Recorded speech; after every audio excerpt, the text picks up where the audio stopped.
Good evening and welcome to episode number 8 of the Finger Lakes Golfer Podcast on FingerLakes1.com and FingerLakes1.tv. Recorded live on Monday evening, August 4th, 2014. I'm your host, Jim Sinacropi, and once again I'm joined up here in the FingerLakes1.com studios by my co-host, the Big Easy, Bob LaPrade. Good evening, Jim. Welcome back, Bob, and thanks for making the trek up here to the studio tonight. Another good league night for you. Even par, 9 holes. Yeah. The rain stayed away from Old Seneca Falls. That was the best part. Yeah. That was the best part. Probably wasn't looking that way most of the day. No, it wasn't. So, big week on tap, big show on tap this week, I should say. Common rules in golf that the average player may not know. Mm-hmm. Is Tiger lying about his back after withdrawing from the Bridgestone this weekend? I think he's lying. I don't think he even hurt his back. But, hey. It's up for discussion. We'll talk about that. And how about that Bridgestone tournament, Sergio versus Rory McIlroy? It was fun. It was a lot of fun. We'll talk about that. Bob's Pick of the Week. With a new segment intro, by the way, for our segments on the show. Awesome. And we'll give you the 8th hole of our Finger Lakes Dream 18 and my Zen tip of the week. Who knows what's good or what's bad? So, ton to talk about. Hey, usually we kick off the show kind of talking about how our week went golf-wise, and I played pretty good Sunday. I shot an 80 with 1 bogey. Wow. Yeah. No doubles? Oh, no, I had 2 doubles. Oh, you did? And 1 8, but only 1 bogey. Right. Hey. Yeah, I still struggle with my driver. I really struggled with my driver all day, but I ham-negged it around and made a lot of par putts, and but the driver bit me on 16 one last time, as I thought I was going to maybe put together a good round. So I shot 80, which is in my wheelhouse of 78 to 82. That was the 12th straight week on Sunday morning that I'm in that range, and I thought I was going to break through. But and you played pretty well, didn't you? I did my home 82, and I can't break that mold at the moment. I can't get out of that rut. So and what it's been has been the driver's been letting me down. You know, I get to 13 or 14 somewhere in the latter part of the round, and I hit a poor shot. So you think that today, after shooting 36 on that 9, if you were to go on and play 9 more, you would have shot another 82 or 80? Or boy, I would hope so. You'd hope so, or you'd hope that you shot like a 73? No, I'm sorry. I would hope it would be much better than what I'm typically doing. And I don't think it's a mental issue that's causing my problem. It's just that errant shot and learning to recover from it. Yeah, I hear you there. Which actually plays into my Zen tip this week at the end of the episode. But nice. First I want to talk about some rules. Now, I like to play by the rules. Mm-hmm. You know, I don't, not just because to be a stickler, but just because that's kind of, if you don't play by the rules, you really don't know what you shot. The rules are there for a reason, and golf is such a crazy game played over such a large tract of land that you need all sorts of crazy rules to handle any type of situation that could arise out there in the wild, you know? Right. So I really didn't know what we were going to lead off the show with this week until Sunday morning. We came upon my opponent's playing partner's golf ball, and it was laying there on the cart path. Mm-hmm. And so this is a rule I know, where to drop off a cart path.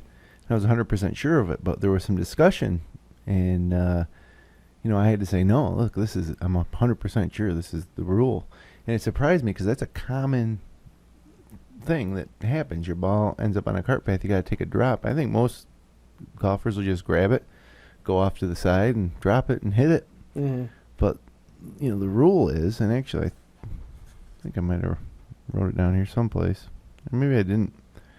Oh yeah, I didn't write it down because I know your ball's on the cart path. Let's say it's on the dead middle of the cart path. So let's say my hand here's the cart path, and so now you need to determine where the nearest point of relief is. But to take the relief, you need to be clear stance and ball of the cart path. So if your ball's on the middle and you're a right-handed golfer and you want to drop on this side, you first have to take your stance and then determine the nearest point you can drop your ball with your stance being off the cart path. So almost every time, if it's in the middle of the cart path, you'll drop on the left-hand side because the ball can go just off the cart path would be your nearest point because your stance would be on the other side in the grass. And then from that point, once you determine your nearest point, you get a club length distance. And I just have seen this, seen a lot of people that you think would know that golf for years that don't really understand that rule. Mm-hmm. And now it becomes obvious then if the ball's in the middle, but usually you have to do a little measuring. If the ball's a little bit, if you're a right-handed golfer and the ball's a little bit off to the right-hand side of the cart path, then your nearest point may be to the right, but you'd have to measure it depending on the size of the cart path and exactly how far right it is. So that's a rule that you know how to follow, right, Bob? The old cart path drop. Well, the key point you said that you brought up was where your stance is. So if you're a right or left-handed golfer with the ball in the middle of the cart path or leaning to one side or the other, it depends on where your stance. Where you can take a stance. Right. That's the important part. So, I went through and thought of a few other rules of golf that maybe some folks might not know or that commonly break. And, I say I play by the rules. Here, this next one is a rule that I know, but I do break, when I'm out there playing with my my friends.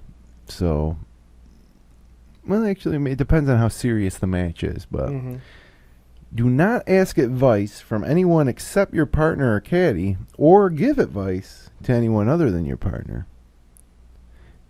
2 strokes in stroke play and lost a whole match play. So you're out there playing, like on Sunday we have a match, two-man best ball, 2 guys against another guy. I could ask my partner anything I wanted. He can help me read greens. He can tell me what club he hit. But if I say to my opponent, what'd you swing there? And he tells me, then the penalty on me. Right. At 2 strokes. And our team would technically lose the hole because we're playing match play there too. But that's one that I don't think I obsess on myself when we're just out playing because it's just kind of, and sometimes, even you're playing a match against your opponent, you like to see him do well.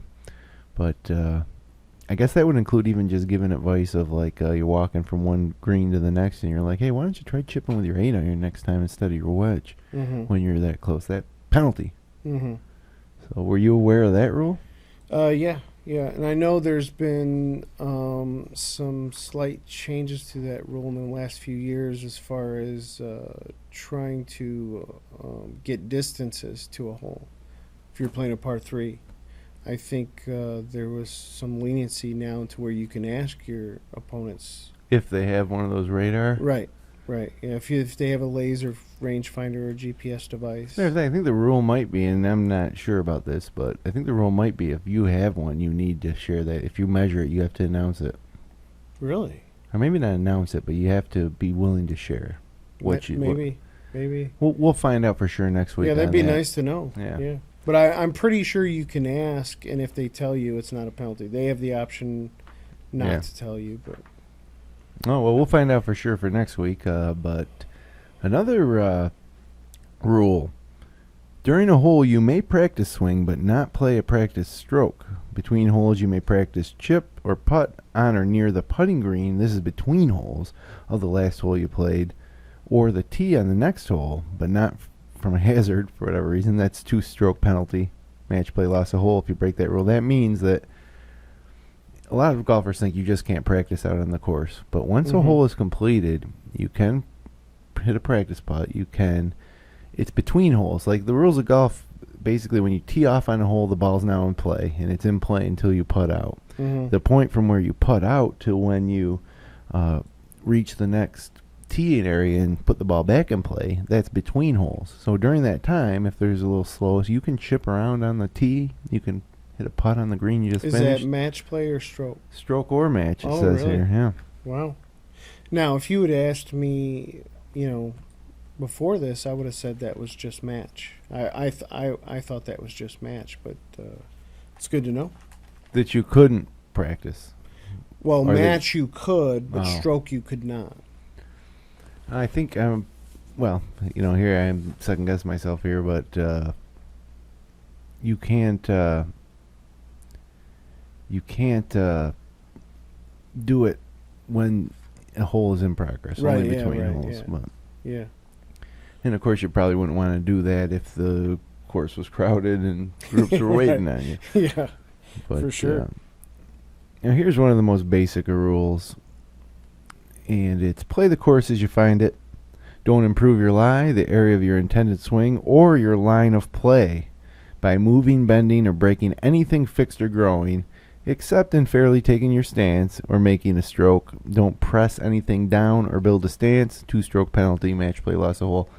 And you've seen guys that go into the bushes behind the green and kind of burrow themselves in a little spot. And it's kind of an ambiguous rule. It's kind of difficult because you are allowed to step on things to take your stance, but you can't do anything other outside of what you need to do to take a stance to improve your swing path or your lie. Like well, obviously not your lie. Step on a sapling that may be in the way of your swing. Yeah, let's say behind you there's a tall weed. Mm-hmm. And in the course of taking your stance, you kind of drag your foot over it, so now you're stepping it down or something. That's illegal, obviously.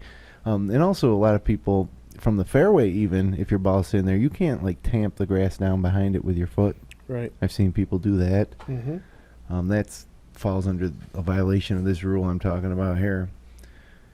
The other wordage in here is bending or breaking anything. You can't break anything that's fixed or growing, except in fairly taking your stance. So how about this one? A ball touching the water hazard line is deemed in the hazard if it's just touching the line. Now this is sometimes a real line that gets spray painted around the hazard. Yeah. But sometimes it's an imaginary line between the two nearest posts of a hazard. Which can be difficult to determine. Right, but if it's just touching it, you're in the hazard, which means you can't ground the club. Here's one that I've seen people violate. Do not touch the line of your putt unless a rule permits, which would be 16-1, 7 exceptions to that rule. You may repair ball marks and even old hole plugs on your line, but not spike marks, which we don't see many spike marks, the old classic spike marks when there used to be metal spikes. Did you play back in the day of metal spikes? No. So you were always a soft spike guy since you started playing golf? Yes. It was weird walking on the asphalt in the metal spikes, and you would even look at the parking lot where people most trafficked and it was all spiked up, Right. So, but they did... late in the day, there'd be lots of spike marks, and Seneca Falls Country Club had a local rule that you could tap down spike marks. Oh, okay. But so unless it's a ball mark or an old hole plug or an old ball mark, that wasn't repaired properly. But every once in a while, it'll come across where someone kind of dragged their foot inadvertently. Yeah, can't tap that down. Right. Can't tap that down. The reason being, I suppose, because then you could just tamp down everything. You could tamp down your whole line. Make a little trough. A lot of people don't play the unplayable lie rule correctly. So you may declare your ball unplayable at any place on the course except when a ball is in a water hazard. So you are the sole judge as to whether your ball is unplayable. Now, you can call anything an unplayable lie. It doesn't have to actually be unplayable. You could be sitting in the middle of the fairway and say, this is an unplayable lie. I'm going to take a drop. Take 2 club links to the right, drop it, take 1-stroke penalty. Don't see that happening, but you could. So you have 3 options when you play an unplayable lie. Option number 1, play a ball at the spot from which the original was last played. So you go back to where you played your last shot, you hit it again. That's option 1. Option 2. Drop a ball within 2 club lengths of the spot where the ball lay, but not near the hole. So anywhere 2 club lengths from the spot the ball is, you can take a drop, not near the hole. And the thing about the unplayable lie that some people don't realize either is sometimes 2 club lengths just isn't enough. Right, yeah. you're in the woods and you want to take an unplayable lie, and you think you're going to get back out into have a clear shot on your next shot after taking the penalty, and it doesn't happen. So you 2 club lengths. And 3, drop a ball behind the point where the ball lay. This is the one that a lot of people don't know. Yeah. Keeping that point directly between the hole and the spot which the ball is dropped. No limit. You can go as far as you want. But sometimes that's not enough. Right. Like if you're in the right woods and there's nothing but woods further right and the hole's to the left, you can go back as far as you want. You're still going to be out of bounds. Right. So if the ball is in a bunker and you elect to use option 2 or 3, a ball must still be dropped in the bunker. You can't take 2 club lengths and be out of the bunker. So that's the unplayable lie. And, of course, when you drop, you extend your arm straight and drop the ball. In the old days, Bob, and this is another little thing that came after you started the game, and I barely caught it when I was a kid, but you used to drop the golf ball over your back. Right, yeah. Like that. Yeah, which I heard is that. Crazy. Yeah. It's crazy. That's what we did. Over the back. And in a way, it's probably the best way to make sure you're not trying to, but you know as well as the ball. Yeah, but you know as well as I, if you extend it straight out and drop it, that you can't really control. Well, in the wintertime, I practice that. I do about 50 drops a day. Spin it different ways. Try to get a soft landing. You are better off at being able to pick the exact spot you want it to land, though. Right. But than the old days when you dropped it over your back. I wonder why they went away from that. It seems to me that it could hit your foot on the way down, maybe, or I don't know. It just drop it in your pocket. Yeah, maybe that happened. Okay, here's another rule: clubs may not be altered in any way once play has begun. If a club is altered during the normal course of play, such as bending it after hitting a tree while attempting to hit the ball, the club may be taken to the shop for immediate repair and replacement. Hold up, guys. I'm going to go get this shaft reshafted. Right. Or a replacement club may be used until the original club is repaired.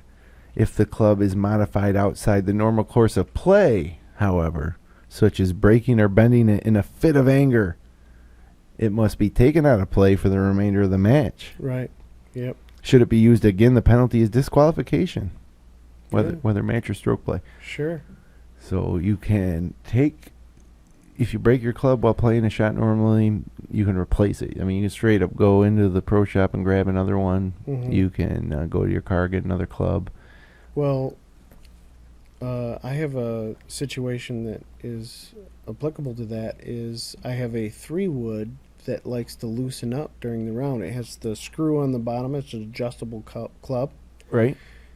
And I'm permitted to tighten that screw during the round because it'll loosen, and I don't know if it's a defective screw or the club head is, but it'll happen where you can take the head and you can move it a few degrees, and you're permitted to do that, right? Because it's coming loose during the normal course of play, right? Oh, yeah, there you go. Well, I mean, that's what I believe the rule is. I mean, I haven't been told different. We might have to add 2 strokes to every single one of your scores this year. Well, I've conferred with my playing partners, and they believe that to be true as well. But, I mean, it's the screw is loosening up during play. I mean, wouldn't you think I could? Yeah, normal course of play. Right. Yeah. It's not it's not like I've loosened it through anger. Hey, Bob, how many people do not know how to properly play after their ball's gone in a water hazard? There's 2 types of hazard, yellow and red stakes. Right. Yeah, that can be confusing. Mostly red stakes nowadays because it's faster for play. And so if you hit it into a water hazard with yellow stakes, your options are to play the ball where it lies without penalty. So if you find it in the water hazard, you can play it. Just can't ground your club. Option 2 would be to drop the ball behind the hazard along a line formed by the hole in the point where the ball entered the hazard. 1 stroke penalty. Or 3, use the stroke and distance option and play your next stroke from the spot where the ball was originally struck. Yes. That's a yellow water hazard, or vertical hazard as it's called. Red stakes, lateral hazard, a little less penal. And you can then play the ball where it lies without penalty, just like the other one if you find it and it's playable in the hazard. Drop a ball behind the hazard along a line formed by the hole in the point of entry. In the hazard, 1-stroke penalty. Mm-hmm. Invoke the stroke and distance rule and take the next stroke from the original lie, so you can go back and hit it from where it went again. And this is the one that most people use, and that's drop within 2 club lengths of the point of entry, no nearer to the hole. 1-stroke penalty, obviously. There's a 5th option, though, Bob. Yes. That I don't think that a lot of people know. And that is you can drop within 2 club lengths of a point no nearer to the hole on the other side of the lateral hazard. So I don't know if I've ever done that in my life, but maybe you play a certain course where that could be beneficial, where you would go to the other side of the hazard, no closer to the hole, and go 2 club lengths from the point of entry opposite. I'm sure there's some holes where that would be advantageous. Yeah, I imagine. I can't think of any off the top of my head, but maybe like a certain distance. Maybe there's not going to be trees in the way if you do that. Right. Maybe depending on where the pin location is. Mm-hmm. For sure. So that's lateral hazards. Hey, here's another one, Bob, that a lot of people ask, and that's concerning ball markers. The official rules state, under Rule 20-1, lifting and marking. And it's included in Rule 20-1 as a statement that the position of the ball must be marked before it is lifted. And then it goes on to say the position of a ball to be lifted should be marked by placing a ball marker, a small coin, or other similar object immediately behind the ball. If the ball marker interferes with play, stance, or stroke of another player, it should be placed 1 or more club heads, blah, blah, blah, blah. And then there's been decisions to Rule 20-1 that are applicable because that is an ambiguous rule about ball marks. Oh, I agree. Yes, and honestly, you can use anything. I've seen people use some really weird stuff. It looks like belt buckles. So like gigantic. Yeah, right. Yeah. Well, in the rules of golf, there's some decisions that get published too, because the rules are so complex. And in a decision regarding this rule, 20-116, it responds to the question, is a player penalized if he uses an object that is not similar to a ball marker or a small coin to mark the position of the ball? And the answer is no. And the decision states that the provision in the note to Rule 20-1 is a recommendation of best practice, but there is no penalty for failing to act in accordance. The decision also offers several examples of unorthodox ways to mark a ball on the green, each of which is fine, although none conform with the note to Rule 20-1. So here's one that's going to blow your mind. Placing the toe of a club at the side of or behind the ball is a legal way to mark your ball. Wow, I've seen that done, but I do it all the time. I never thought it was legal. I necessarily didn't either. I just, when you're out there playing with your pals and I'm putting the ball exactly back where it was. And so, if you're relining up your ball, you just put your toe down. But that is legal. You can do that. That's really good to know. Using a tee is legal, although a lot of people said that it wasn't. Right. A lot of people say it isn't because you're testing the condition or something. But, no, you can use a tee. Or maybe you can't push it in the ground. Mm-hmm. You can use a loose impediment. You can grab a little stick that's sitting on the green and use that. You're not going to get penalized. All these methods go against the recommendation to Rule 20-1. And, honestly, let's try to use something small and flat and round, such as a coin. But you could really mark your ball with just about anything you wanted. So, Bob, there is a bunch of rules that I think that average golfers might be unclear on. I mean, I'm talking guys that play a lot of golf. Right. We have a viewer who just texted in about one of the rules. Oh, yeah? Yep. And they're talking about lateral hazards. The 5th option in the lateral must be equal distance to the hole. Oh, yeah. Well, there you go. Is that from PJ Professional that's watching the show? Yes, I think it is. Yes, it is. Who we should have had him on the show. Yeah, that would have been a perfect time. I actually wanted him on for the show about layup shots. Right. Because he's a big proponent of course. He's a good course management guy for sure. Agree. Maybe next week. But we really should have had him on here with the rules because all these things that we're saying, like I'm not sure he would know. Right. Well, it's very easy to misinterpret these rules and play them incorrectly. Well, that's enough about the rules tonight. Let's. I really enjoyed marking the ball. That was a good one. I've seen a lot of guys mark their ball with a toe of their putter. Yep. And thought, that's okay. If it was in the club championship, then maybe you wouldn't see it done. Well, but you're thinking, if you're playing match play and you want to get a rise out of somebody, you might do it. Right? Then pull out the old rules, decisions on the rules of golf, and flip over. It's like a 50,000 page gigantic book. Mark it with the grip end, right? Yeah, really getting your opponent's head. Right. Yeah. Well, Bob, I mentioned we got some new segments, and the first one off the bat is Bobby's Pick of the Week. Okay. Bobby's Pick of the Week.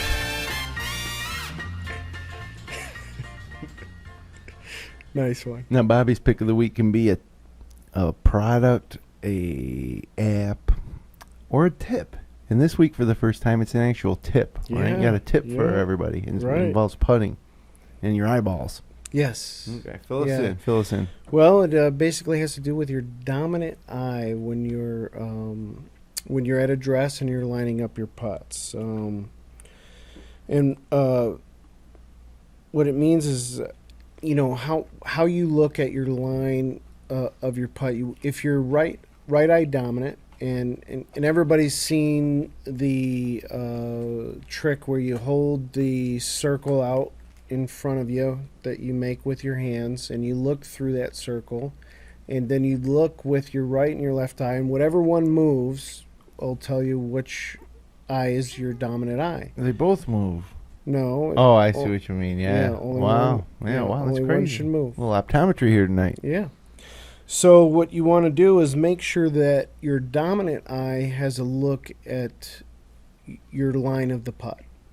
Otherwise, if you're just looking at it with your left eye and your right eye dominant, that line will not be actually where it's at. So I kind of want to read this paragraph to you to give you a better idea of what we're talking about. So most right-hand golfers are right eye dominant. Learn what that means. It means if you perfectly square up to putt the ball, as almost all books tell you to do, you are looking at the hole where it is, but to the right of where it actually is. And when you putt, you are not putting it where the hole really is, but where you're seeing it with your left eye. Yeah. Which makes it so you're going to putt it offline. Should you blink with your left eye? Well, no, I don't think you need to squint. You're talking about squint. No, just close the left eye. Only look with the one eye. Well, maybe. I don't know if that would help, but I have this problem over the putts. I know that where I think the hole is, it isn't. So I got to trust my mark. But that just leads to a whole slew of issues. One thing you can do is open your stance slightly, even if you don't want to putt that way, and get a good look at it with your dominant eye included in the picture. When I struggle putting, I like to open up the stance, and that might be why. No, I notice you do that. Because I can see the line better and see the hole. Right. Even though it's not the most square way to make a putt, it's nice to be able to see. But even if you don't like to putt with an open stance, initially real quick, take an open stance, take a look at it, and let your right eye be included in the process. It might give you a little bit better look at the hole and the line. And that's what that's all about. So when you lit it up tonight with the putter during league, were you conscious of that? Did you? No. That was your pick of the week, and you weren't even thinking of it out there? You know what? I had no swing thoughts tonight. I just went out and hit the ball. I had good company. It was a great night. That's the way to do it. You don't want swing thoughts when you're out on the course. No, you don't. So, there you go. Bob's pick of the week. This week it was a tip. And moving on here to the news of the week. The WGC Bridgestone tournament at Firestone in Ohio yesterday. Yep.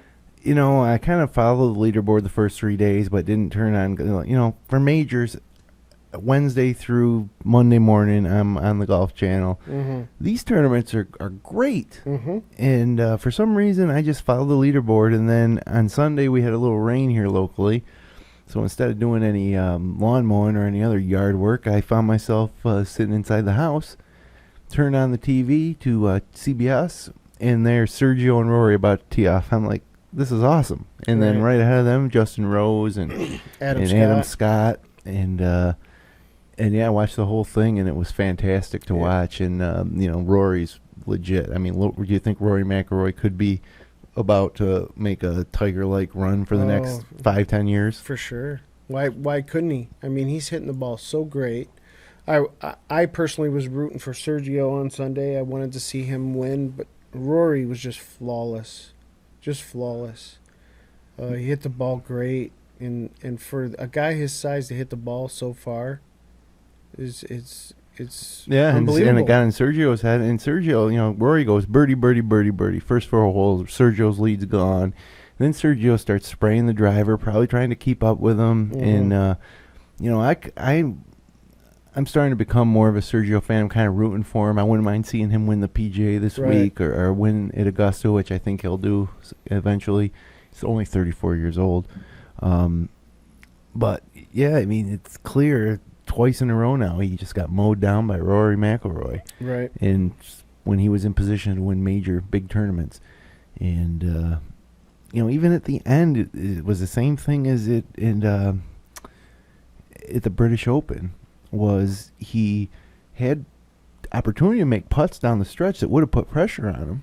Even on 17, he had to putt to pull within 1 going into 18, put a little pressure on McIlroy, and he just misses him. Yeah. And he's, by all accounts, a great putter, but I just watched 2 final rounds where I saw this guy miss a lot of putts that he could.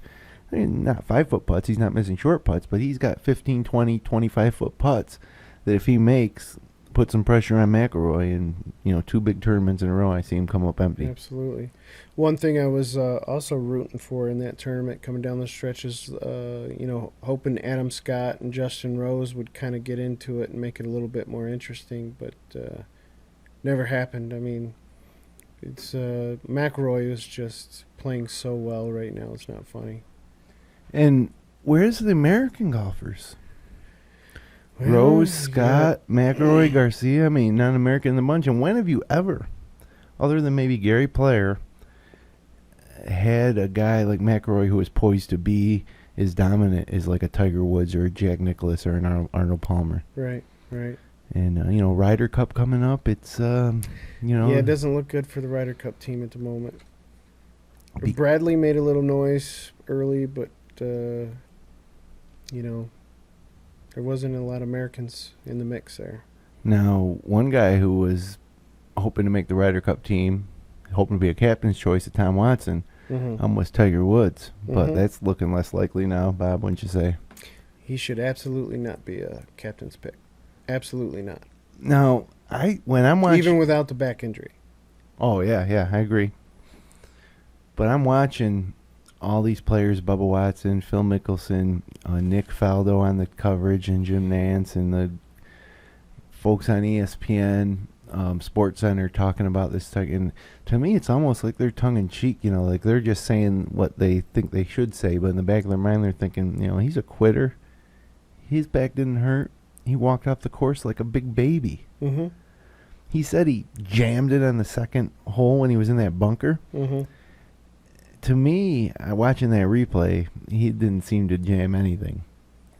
Right. Yeah, if you look at the replay, it looks like there was no wincing, there was no pain. He immediately started jogging to see where the ball went, which if you jar your back and you just had back surgery, the last thing you're going to be doing is taking a quick jog up the fairway, right.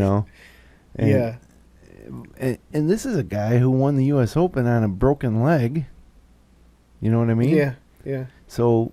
there really wasn't questions of his toughness for the old Tiger, but the new Tiger apparently doesn't have that type of toughness, and he quit. And when he first hit it, it seemed like he grabbed his knee first, like maybe he was going to say his knee hurt, but then decided his back. I don't know about that, but I just watching him play through that stretch of terrible golf where he hit shots that you or I would be disgusted if we hit them. Mm-hmm. Absolutely disgusted. He hit shots that the 15 handicapper slams his club into the ground after hitting. Right. And no grabbing of the back, no wincing on the face, and then all of a sudden on 9, after he hit his, another terrible shot with tee shot, he called it quits. Which, in golf, you lose a lot of respect, I think, when you WD like that. And I just kind of wish someone would come out and say it. Hey, I don't think Tiger was really hurt. I think it was more that he just quit. But nobody will say that. No. You have to come to the Finger Lakes Golf podcast, Finger Lakes Golfer podcast, to get that type of hard-hitting analysis of Tiger. I agree. And, the challenge is out to Tiger. Let's sit down and talk about it. Come to Fennec Falls. Or call in. Skype in. He can call in, Skype in, whatever. Let's talk about it. Because he hit that bunker and there was not any wincing. And he said that's where it happened. So he jarred it or jammed it. Say jammed it was the word he used. Yeah.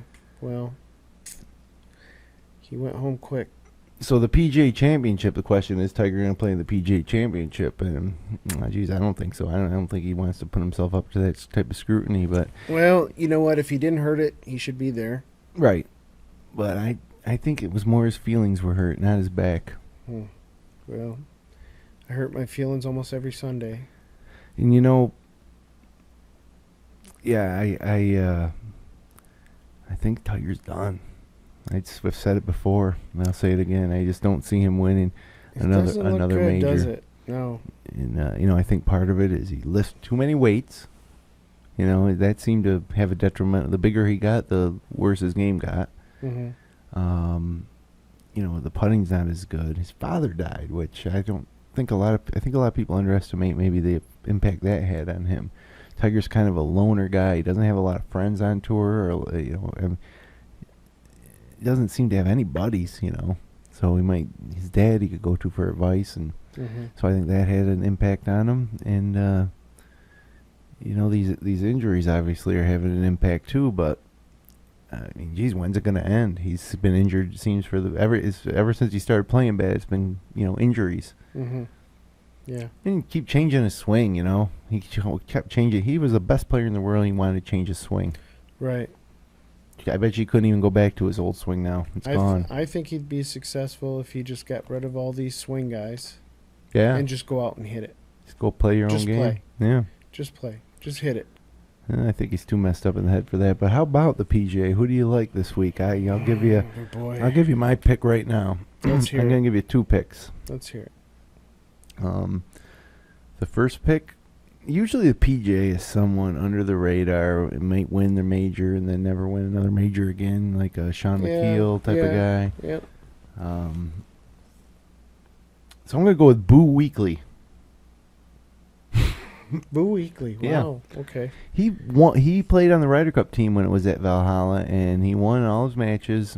And he actually hasn't been playing too good this year. But sometimes you get to that old course, where you've had success before, and good things start happening. Sure, I could say Rory, or Jordan Spieth, or McIlroy, or Adam Scott. Right. But I'm not. I'm going to say Boo Weekley. That's my pick, Bob. Wow. You went out on a limb.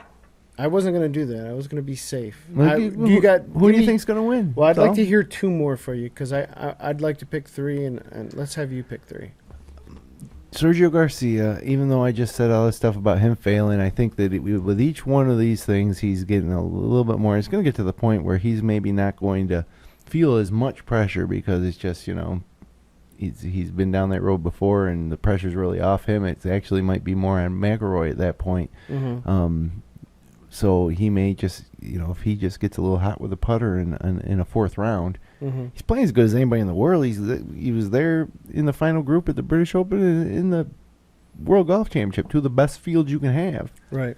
And he's there in the final group, so you got to pick him, and then you got to pick McIlroy too. You gotta. Right.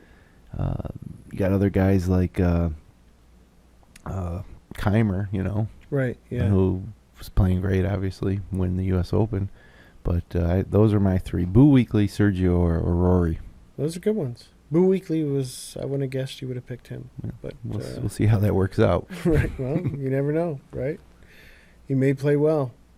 And your picks are Dustin Johnson, Tiger Woods, and No. I like, obviously, McIlroy. sure, I like Engel. Cabrera. Mm-hmm. Well, hey, why not? He always seems to step it up during the majors. Mm-hmm. And I like Furyk. Wow, going with an old Yep. team there. Yep. Well, yeah, Furyk. I'd like to think he could win another one. He's another guy who's choked in big situations. Yeah, but you know? he likes to step it up in the majors, and we'll see what happens. We will, starting Thursday at Valhalla, but one guy we won't see there is Dustin Johnson. Nope, we'll not see him there. Suspended for cocaine use. Now, Mhm. this is an odd thing. Right, yeah. And then, of course, his name is Dustin. The word dust is in his name, and he's getting Right. arrested for Yeah. suspended for using a powdered drug. Right, yeah. But, yeah, I'd like to see him back. I was never a big fan of Dustin Johnson. He's phenomenal, obviously, but Right. just never a guy I really rooted for. Most people Yeah. do. He's one of the Americans we're talking about, though, that needs to hopefully step up. Right. All our picks were foreigners. All three. Oh, no, you picked Furyk was your one American, and Boo Weekly was my one American. So, Right. yeah. Yeah, what's going on with the Americans? I don't know. Well, let's move off of the PGA Tour and on to the Symetra Tour. The Credit Union Classic held at Drumlins this past week.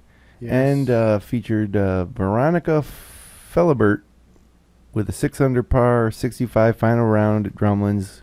Takes the tournament $15,000 for her efforts. Fantastic. Which, geez, man, it's got to be tough to be on the Symetra Tour. You're doing all the traveling from place to place, and first place wins $15,000. Yeah. What does 10th place make? What does 20th place make?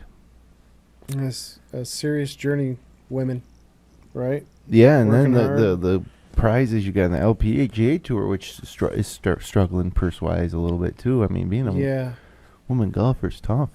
Yeah, for Tougher sure. than a male golfer, Right. I think, to get it. Because if you're going on the mini tours, those purses are better than this. Yeah.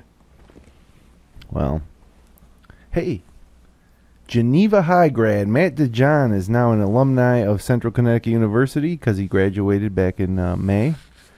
Nice. But he was recently named to the Cleveland Golf Srixon All-American Scholar Team. He shot an average of 75.1 per round this season, and he helped the CCSU Blue Devils golf team in her third-place finish in the Northeast Conference Championship Tournament. So congratulations, man, on being named to the All-American Scholar Team. Some area hole-in-ones. Kurt Vredenberg on July 25th aced the 17th hole, 125-yard par 3 at Beaver Meadows using a 9-iron. Bob D'Amico used an 8-iron to ace the 175-yard 17th at Geneva Country Club, 17th/8th. Love that hole. Yeah. That's one that I think I want to put on the Finger Lakes Dream 18, maybe for 17, but who knows, a lot of competition. Yeah. For 17. Bob Fulton aced the 156-yard 16th hole at Clifton Springs Country Club using a 7-wood. You carry a 7-wood, Bob? No. Tim Mahoney aced the 140-yard 8th on Victor Hills Country Club's North Course using a 9-iron. And Mark Peake used a 5-iron to score a hole-in-one on the 196-yard 4th hole at Clifton Springs. Send us your hole-in-ones. Contact at fingerlakes1.com. Subject line, Finger Lakes Golfer. Good time now to tell you, too, to connect with us on YouTube. Hit subscribe. If you're watching on YouTube, hit the subscribe button right there. Somewhere around there. Hit it. It's red. If you're not watching us on YouTube, of course, you can go to iTunes and subscribe on iTunes to our podcast, and we're on Stitcher.com. And all our episodes are featured on FingerLakes1.com and FingerLakes1.tv, or you can take yourself directly to podcast.fingerlakes1.com/FLXGolfer. Lots of ways to connect. August is here. lot of tournaments around the region. Just want to fill you in on a few, starting with one on Wednesday, the Francis Ben Bonifiglia Happiness House Tournament at Seneca Falls Country Club. It's a 6-person scramble, Bob. A 6-person scramble. It's awesome. Is it? Yeah. 6-person I've never been in a 6-man scramble. I mean, you got to have some low scores, right? I suppose anything less than a birdie on any hole is a huge failure. Right, yeah. 6-person scramble. Yeah. Well, imagine figuring out the order. You know, you go first, I'll go second. Now, what about putts? I'll go third on putts, you go fifth on putts. And oh, man, 6-person scramble. Right. The Ralph Sheridan Classic's coming up on August 7th. It's a 4-person scramble at Bristol Harbor Resort in Canandaigua. And the second, it's a great course. It is. Love Bristol. Great views. Like to play it early autumn. Mm-hmm. Second Chance Dog Rescue Tournament is at Silver Creek on August 9th. It's a 1 o'clock shotgun start. And there's more information at secondchancedogrescue.com. Proceeds go towards vetting rescued dogs. June Bell Memorial Tournament at Crooked Pines in Macedon. It's a 4-person scramble on August 16th, 9 a.m. start. The Rockstein Memorial at Silver Creek is August 23rd. That's a 1 o'clock shotgun start. 4-person scramble, $75 per person or $300 per team. And it's a fun time for a great guy. Proceeds go to cancer research and a scholarship fund at Waterloo. And the Joseph Babb Memorial Tournament, August 30th, 11 a.m. shotgun at Reservoir Creek Golf Course in Naples. Ever play Reservoir Creek? I don't think so. Me neither, but maybe we'll take a road trip. Yeah, sounds good. And speaking of road trips to other courses, let's take a virtual road trip to the number 8th hole of the Finger Lakes Dream 18.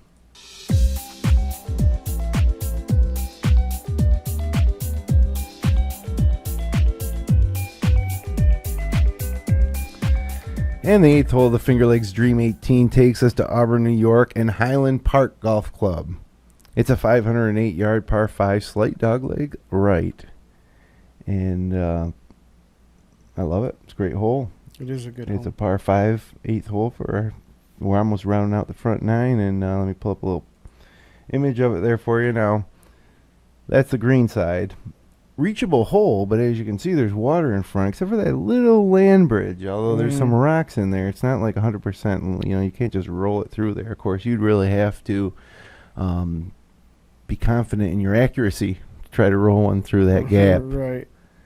But it's fun, risk-reward hole, and it's in a nice part of the course. And of course, the greens at Highland are usually fantastic and difficult. Right. Some of the more difficult courses are greens they're fun to putt on, though. That you'll play. So that's right. Hole number 8 at Highland is our Finger Lakes Dream 18 8th hole. So next week, 9th holes. Have any suggestions? Send them to contact@fingerlakes1.com. Subject line Finger Lakes Golfer. And we'd love to hear your suggestions for the best 9th hole in the Finger Lakes. I already know what I'm voting, unless somebody can convince me otherwise. Really? Yeah, we'll have to wait till next week to find out. But you will not have to wait a week to get another Zen tip.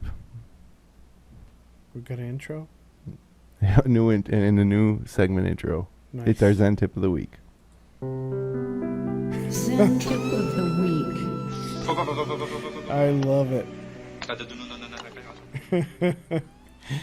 Perfect. So for this week's Zen tip, I actually broke out the Bible of Zen Golf, the book Zen Golf by Dr. Joseph Parent. It's a book I've read probably 8 times. Mm-hmm. And let me tell you a little story straight from the book. It's a story called from the segment. This book is made up of not only chapters, but actually it's not made up of chapters. It's made up of small little stories or segments, one after another, and that's what makes the book so digestible. You can sit down and read, for 5 minutes, or you can sit down and read for an hour. Somebody asked me, "What's your favorite golf book of all time?" It's Zen Golf. If they say, "What's your favorite book of all time?" Period. It's Zen Golf. Nice. By Dr. Joseph Parent. So let's open this book to page 185, and let me tell you a little story about a farmer living in the outskirts of a little village. Long ago, there was an old farmer living in the outskirts of a little village. He was quite poor, possessing only a small piece of land, a small house in which he lived with his only son and one horse. One day, the horse broke out of the corral and ran away. The neighbors came over to console the farmer. They said, "Oh, that is terrible. You were poor before, but now you're destitute. What bad luck. This is the worst thing that could have happened." The old farmer shrugged his shoulders and gently said, "Who knows what's good and what's bad?" The farmer fixed the fence and left the gate open. The next day, his horse came back and went right into the corral, followed by a whole herd of wild horses. The neighbors came over to congratulate him. They said, "Oh, this is so wonderful. You were the poorest man in the village, and now you're the richest. What good fortune. This is the best thing that could have happened."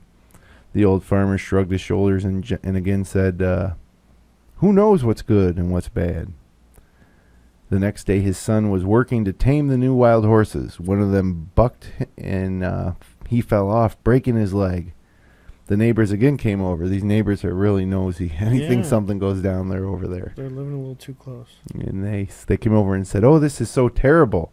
Now your son is hurt. The horses can't be tamed, and you have no one to help you harvest your crop. What bad luck. This is the worst thing that could have happened." The old farmer shrugged his shoulders once again and said, "Who knows what's good and what's bad?" And then the next day, the king's army, apparently they lived in a kingdom. Mm-hmm. The next day, the king's army came through the countryside, taking all the able-bodied young men off to battle, where they were almost sure to die. But because the old farmer's leg was hurt, he wasn't taken along. So who knows, Bob, what's good and what's bad? Right. What does that have to do with golf? I'm not sure. I haven't ran across many farmers playing golf.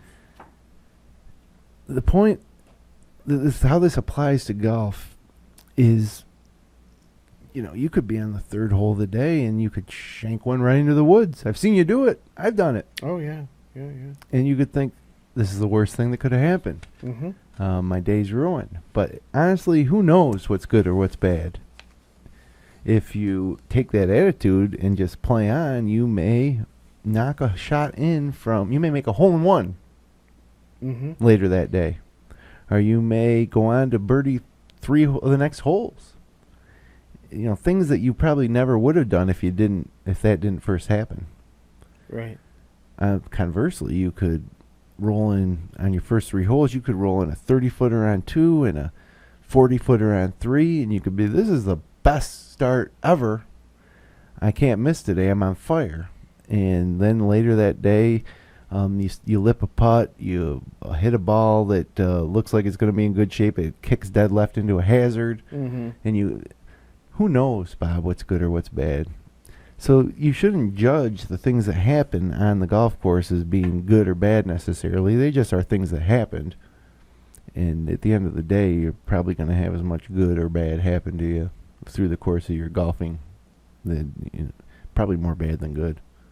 Right. But the point is, don't sweat it. And this book makes use of or gives a couple examples. One now, this is the one I'll read to you. When Jack Nicklaus won his last Masters championship in 1986, he had a short putt on the 12th hole for par, and it hit a spike mark, like we were talking earlier. Mm-hmm.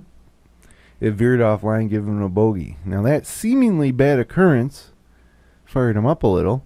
He went on to shoot 30 on the back for 65 and recorded his 6th green jacket. So if that ball didn't hit the spike mark and went in, things just would have been different. He may not have even won the tournament. Right. But at the time, it seemed like, oh, that's bad luck. Yeah. It may have been good luck. That spike mark it obviously was. Right. Who cares? Yeah. Maybe it would have fired him up and he might have not won.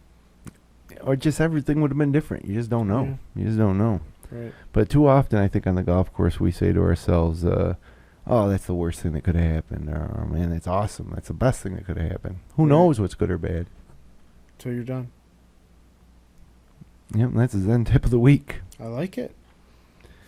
And, well, that brings us about to the end of the show, Bob. A little short. Sometimes the Zen tip of the week really sparks a little bit of discussion, but not this week apparently. Oh, well, Nice story though. Yeah, I like it. Almost a sermon. Hey, perfect. Hey, I want to remind listeners of our podcast that they can get one of the best putting aids going, the Point Practice Putter. And a special deal for viewers of the Finger Lakes Golfer podcast. You can save $30 off the retail price by going to getthepointgolf.com. And this is $30 off the putter or the putter and putting mat combo. You can go back to episode 5, I think, is where we had Kevin Smith on and check out the device. But go to getthepointgolf.com, enter coupon code FingerLakes1 for the special discount. And really, one of the best putting aids that you can find. Or golf training aids, period. Mm-hmm. It's just one man's opinion. But hey, Bob, I host a golf podcast, so does that make my opinion on things better than someone else that doesn't? Does it? Yes. It makes you an expert. That's all, yeah. Well, for more expert golf tips and advice, you're going to have to join us next Monday because we're about out of time. Come on, Rain, stay away. I agree. We want to play some golf on Wednesday. Get out of here. There's tournaments coming up, and, really the season is waning. Yeah. We're already into August, a couple weeks removed from our club championship, and then it's September, which is a great month for golf. Don't get me wrong, but it's always the near the end. So, right. Any parting shots, my friend? No, not this week. I was just looking forward to next week and see what happens. And we'll be back then. You can count on it. So thanks to all you who hung out with us for the past hour for episode 8 of the Finger Lakes Golfer podcast. We'll be back next Monday night at 9 p.m. Until then, hit 'em long. Not often.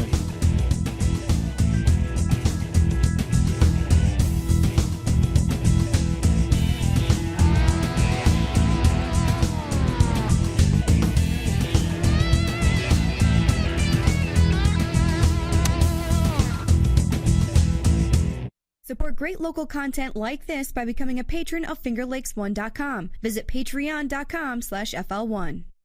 FingerLakes1.com